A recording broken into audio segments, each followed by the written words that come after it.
प्राचीन आदिशक्ति माता महाकाली के दर्शन के लिए लाखों की संख्या में भक्तगण चंद्रपुर पहुंचते हैं और भक्तों के लिए माता महाकाली का मुख्य दर्शन पहले से और अधिक सुंदर हो गया है। तो ये जानते हैं इसके संबंध में महाकाली मंदिर के विश्वस्त अनिल महाकाले ने विस्तार पूर्वक क्या जानकारी दी।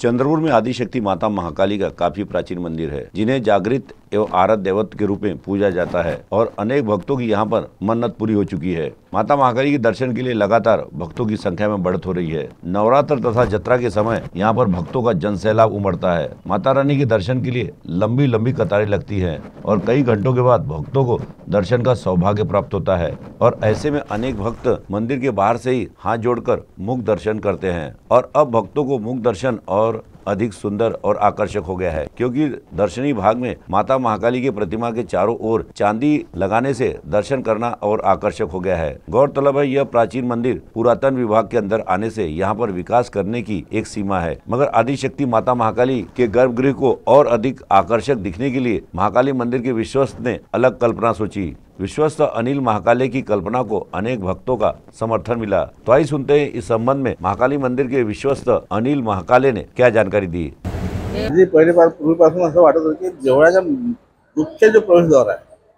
तो असा उठून दिसला पाहिजे, कारण की त्या उजव्या हातावरच्या प्रवेशद्वारावर एक लाकडी मूर्ती लागली, त्यामुळे तो गेटअप वाढलं। त्याच्यानंतर चंद्रपूरच्या एका कारागिरीने डाव्या गेटवर एक लाकडी मूर्ती दिली, तर त्याच्या तुलनेमध्ये समोरचं गेट हे थोडं डावं बटन। आणि तेव्हापासून माझ्या डोक्यात सारखं एक विचार येत होता की इथे एक सुंदर आपण एक मूर्ती देवीची बसवाव, त्याला चांदीचं हे मेहरब करा, अशी संकल्पना मनात आली असता काही भक्त त्याच दरम्यान माझ्याशी आले। त्यांच्या मनात काहीतरी इच्छा होती की देवासाठी काही करावं।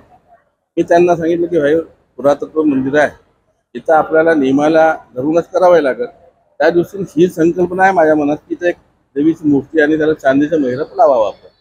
ती संकल्पना त्यांना आवडली आणि त्यांच्या सहकार्यांना नाशिक येथील मिनर आर्ट आहे तिथं कॉन्टॅक्ट केला आणि तिथून ही मूर्ती बनवून आणली आणि इथं लावली आणि त्या आणि लोकांसाठी ते आता दिसत आहे।